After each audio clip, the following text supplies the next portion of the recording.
Hii ni Dira ya Dunia kutoka idhaa ya Kiswahili ya BBC. Mimi ni Peter Mwangangi. Taarifa yetu kuu siku huu: Israel na Hamas zalaumiana kwa kukiuka makubaliano ya kusitisha mapigano, lakini Rais Donald Trump asema kuwa mkataba huo ungali imara.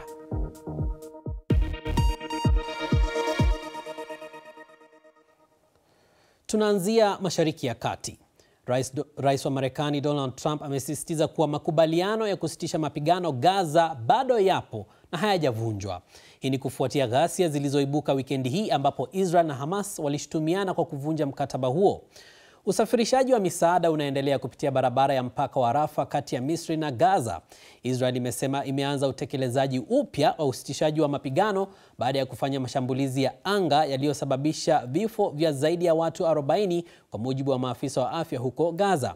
Israel pia imeishtumu Hamas kwa kuwaua wanajeshi wawili wa Israel karibu na mji wa Rafah kusini mwa Gaza, madai ambayo Hamas imeyakanusha.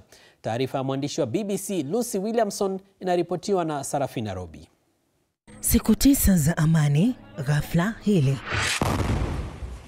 Usitishaji mapigano wa Gaza unahofiwa kuvunjika baada ya Israel kushambulia maeneo ya kusini na katikati mwa ukanda huo jana.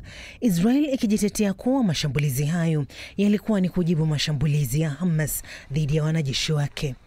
Miongoni mwa walengwa ni mkahawa huu uliopo fukweni ambako kamanda mkuu wa Hamas na wapiganaji wengine 5 waliuawa. Lakini madaktari walisema majeruhi wengi wanaowasili hospitalini ni raia wasiokuwa na hatia, wakiwemo watoto. Makubaliano yako wapi sasa? Aliuliza mkazi aliyepoteza makazi, Rafat Al-Mahdid. Trump yuko wapi na wako wapi wale waliotuhakikishia makubaliano haya dhaifu? Jeshi la Israel limekanusha ripoti kwamba mashambulizi hayo yalisababishwa na mapigano kati ya Hamas na kikundi cha wanamgambo wanaoiunga mkono wa Israel huko Rafah, likisema kuwa Hamas ilianzisha mashambulizi kadhaa ya moja kwa moja dhidi ya wanajeshi wake. Ilitoa picha hizi za video zikionyesha wakati ambao inasema wapiganaji wa Hamas walivuka kuingia eneo linalodhibitiwa na jeshi la Israel na kuwashambulia kwa shambulio la anga. Leo jeshi la Israel IDF lilitangaza kuwa magaidi waliwafiatulia wanajeshi wetu waliokuwa wakifanya operesheni katika eneo la Rafah makombora na mizinga na risasi ili kuvunja miundombinu ya kigaidi, yote kwa mujibu wa makubaliano ya usitishaji mapigano. Sasa kama jibu, IDF imeanza kushambulia eneo hilo ili kuondoa tishio hilo. Usiku wa jana, Hamas ilisema kuwa bado inaheshimu makubaliano ya usitishaji mapigano na kwamba imepata mwili wa mateka mwingine wa Israel ambao itaukabidhi ikiwa hali zitaruhusu. Lakini uwepo wao mitaani ni ukumbusho kwamba hatua zinazofuata katika makubaliano haya, ikiwemo kubadilishana kwa mamlaka, bado hazijakamilishwa. Hadi wakati huo, usitishaji huu wa mapigano unashikilia Gaza katika hali tete ya kusubiri kati ya vita ambavyo havijakamilika na amani isiyojulikana bado. Mjumbe wa Marekani Steve Witkoff na mkwe wa Rais Trump Jared Kushner wamewasili nchini Israel leo, huku Marekani ikijaribu kuendeleza shinikizo la kuhakikisha makubaliano ya usitishaji wa mapigano yanadumishwa.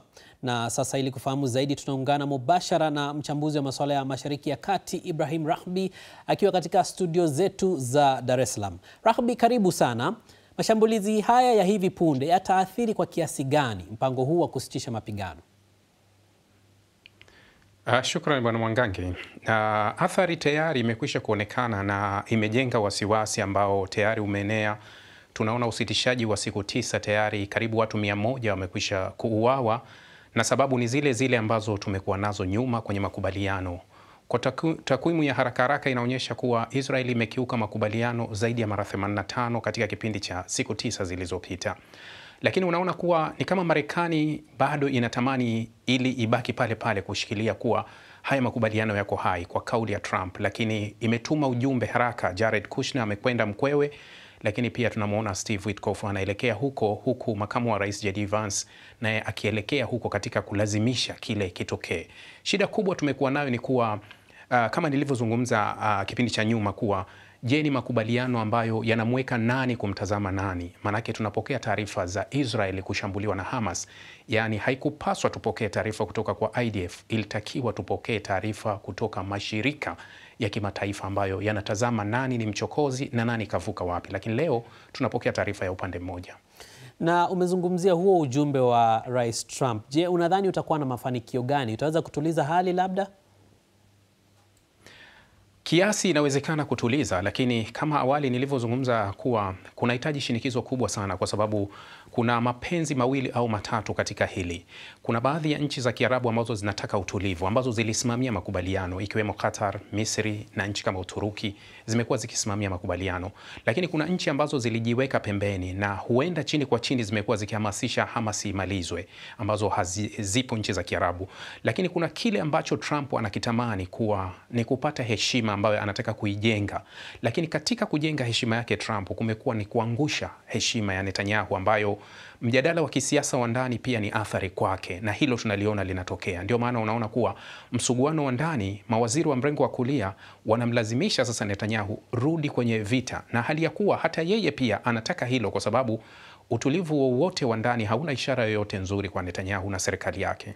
Na Rais Trump alipokuwa pale alimwambia rais wa Israel amsamehe waziri mkuu wake. Je, kwa mtazamo wako unadhani kwamba ni mambo gani ambayo yanaweza kudhoofisha makubaliano haya?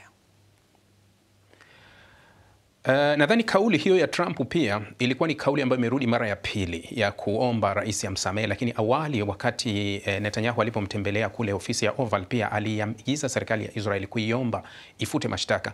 Bila shaka Trump anafahamu kabisa matatizo yanapoanzia ni kuwa siasa ya ndani ya Israel ndio inakuza haya matatizo na kuyafanya kuwa makubwa sana. Sasa ugumu wa utekelezaji ni huu, ni kuwa Israeli ameachiwa kila kitu ndani ya Gaza na yeye ndio anaamua nini kifanyike. Misaada yote iko chini ya usimamizi wa Israeli, usalama wote unaachwa chini ya Israeli. Ni kitu ambacho hatuwezi tukafika kokote kule.